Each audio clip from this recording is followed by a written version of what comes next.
spark plugs for the GD3. It seems like a relatively simple job from what I'm looking at. I've seen and read some horror stories online about heads stripping out and all that kind of fun stuff, but hopefully that doesn't happen today. I'm going to try and throw these in. Should be a pretty simple job. Then we're going to do some back roads and see how this thing drives. So first thing I got to do is take off this vacuum line that goes to the brake boost. So get this guy off. Maybe get a flathead. Do that. Then I got 4 connectors with the spark plugs just for the ignition coils. There's also a little bracket right here, and you can take a screwdriver, or even by hand sometimes, actually in this case by hand, and you can just pull this aside, unplug this right here, and then there's a bracket holding the ignition coils right there, which again you can just put a screwdriver, pops right out, and now the ignition coils are all loose. Can't show super well, but basically you've got 1, 2, 3, 4. Unplug each of these guys, pull, and then you have a, I think it's a 12mm socket right there. Undo that for all four coils, pull them out, and then you have direct access to the spark plugs. So for this I'm just using a swivel ratchet with a 3/8 extension, just a little small extension. So this is definitely probably not the correct firing, the correct order of cylinders, but just to make my life a little simpler, let's go 3 and 4, just so I know where everything goes back. That was much easier than I thought. And these are in pretty good shape. They're not soaked in oil, which is always a good sign.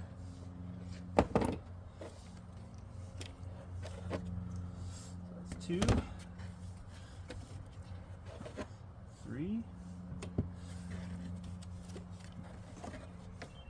and 4.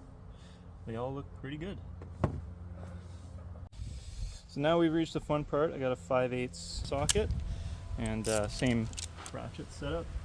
Let's just see how well this wants to come out. I definitely need a longer extension. Okay. I'm very curious to see how these spark plugs look. Very curious. So I'm gonna have to drop this in before the ratchet. Please don't strip. Okay, that's good. I have a feeling these have been done before. They wouldn't come out this nicely if not. Well, number 1 looks pretty good. Just gotta check the gap maybe, and here's what number 1 looks like. Just gotta check my gap, see if it's good. So none of these 4 spark plugs really look that old. I don't think they're original. They're NGK Iridium plugs, which are the same ones that I bought. I don't think the GD3, someone can correct me on this, I don't think these cars come factory with them, but the gaps on them, the ends look pretty new. They don't look brand new, but they don't look very bad. So probably not something that needed to be done, but nonetheless, it's good to do it. So funny enough, this used to be a track car. This used to be a fully stripped out, someone had it before and they had stripped out the interior, everything, and this was meant to be a competition car. So I'm sure they went through these things, all the maintenance and all the typical stuff you'd want to do on a track car pretty regularly, like spark plugs. But either way, this is my street daily now, so it's not a big deal to just change the plugs to be safe. It's probably got a few track days on those plugs anyways. So now let's go ahead, put the new ones in. So we got the new NGK Iridium plugs here. So the 4.5 passes through just like the other one, but you gotta have it. Essentially, it can't be more than like a 0.052 or some. I think that's the measurement there. So it's a 4.0 minimum, which goes through here pretty easily. And then I got a 0.45, which also goes through pretty effortlessly. So I can probably close this a little bit just to be safe. But otherwise, that's basically how you're meant to gap these things. There's a little guy I got right here. So you just take this, you shove it on the side here, and then you can twist and adjust the gap and then measure again and see where you line up. So this is how you gap a spark plug. So just doing a bit of reading online, these spark plugs you don't need to do anti-seize on.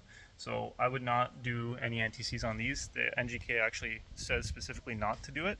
So now I'm just going to put these guys back in, 1, 2, 3, 4, and we should be all good. Little trick for these spark plugs, if you ever use one of these sockets before, you know how they tend to stick on them.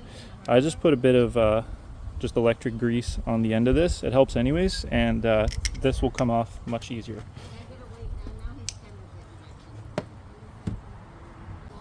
So I'm just gonna go barely tight for now, because you don't need a ton of torque on these.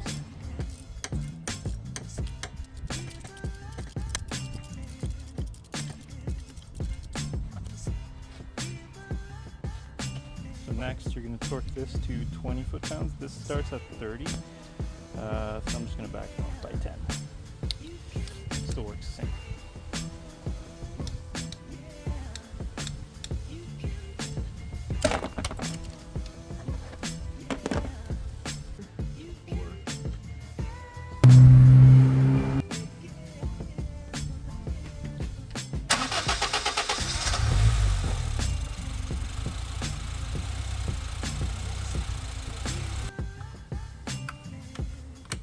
That's important.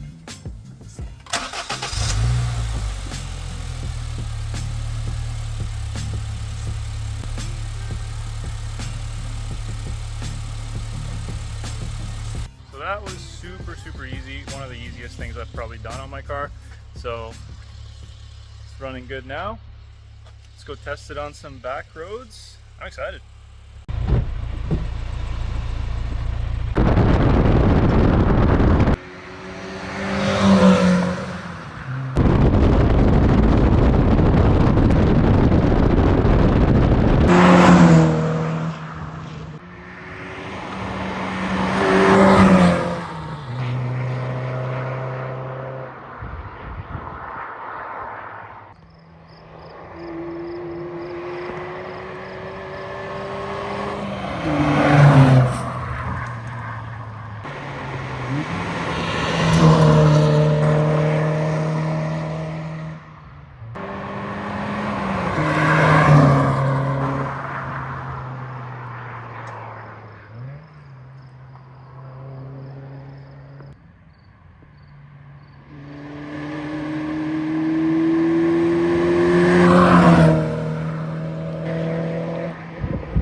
New ride?